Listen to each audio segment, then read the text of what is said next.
কক্সবাজারের ঈদগাঁওতে মসজিদ ও মাদ্রাসা থেকে বৈদ্যুতিক মোটর, ফ্যান, নারকেল, কলা ও দানবাক্সের টাকা চুরির পর ধরা পড়ে সালিশে দোষ স্বীকার করে চুরিকৃত মালামাল ফিরিয়ে দেওয়ার লিখিত দিয়ে ঘটনাস্থল ত্যাগ করে উল্টো সমাজের গণ্যমান্য ব্যক্তিদের বিরুদ্ধে অপপ্রচারের অভিযোগ উঠেছে দোষী সাব্যস্ত হওয়া ব্যক্তির বিরুদ্ধে।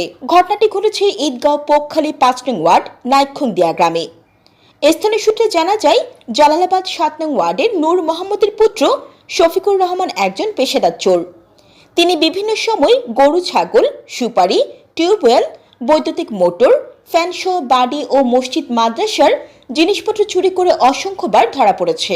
সে পুনরায় গত মাসে দক্ষিণ নাইক্ষুংদিয়া কেন্দ্রীয় জামে মসজিদের দানবাক্সের টাকা, নারকেল, কলা ও মসজিদের পাশে অবস্থিত দারুল আরকাম ইবতেদায়ী মাদ্রাসা থেকে চেয়ার ও ফ্যান চুরি করে নিয়ে যায়।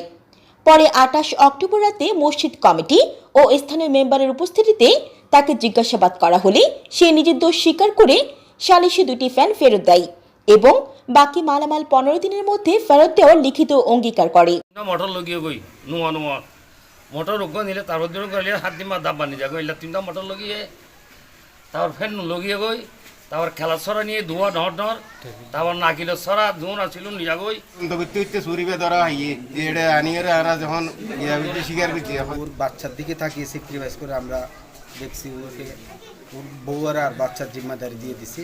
হাত নাতে ধরো হচ্ছে এবং আর চুরি করি যা জিনিস নিয়ে এই জিনিসও আর মালামাল উপস্থিত হাজির করে মাঝে হতো ফ্যান দিয়ে আসতে ফ্যান শুরু করিনি কিন্তু সর্দি আর সহিতে নিজে শেয়ার করছি। আর স্থানীয়দের অভিযোগ, অভিযুক্ত চোর শফিকুর রহমান ঘটনাস্থল ত্যাগ করে সমাজের গণ্যমান্য ব্যক্তিবর্গের বিরুদ্ধে উল্টো মিথ্যে অপপ্রচার চালিয়েছে। তারা এই ঘটনায় ক্ষোভ এবং অপরাধী শফিকুরের দৃষ্টান্তমূলক শাস্তি নিশ্চিত করতে প্রশাসনের প্রতি আহ্বান জানিয়েছেন। কিন্তু গুনার দিবিল গই মানে তে গিয়ে যাইও রে আমার তো ২-৩ দিন বাদে এখন দিবার তোর তে আমার তো ওরা ব্যবহার তেবার দের ওরে ২০,০০০ অড়ে ইমবে কিন্তু এখন শুরু হয়েছে দেয়া পুরো আবার গলা বড় গলায় যদি কথা বলতে চাই তাহলে আমরা তাকে সাথ দিব না। এখন তে আর পঞ্চায়েতের মানে অঙ্কিত এই বিষয়ের কারণে ওনার তো আর Jannatul Afsana, news desk, Eidgaon TV.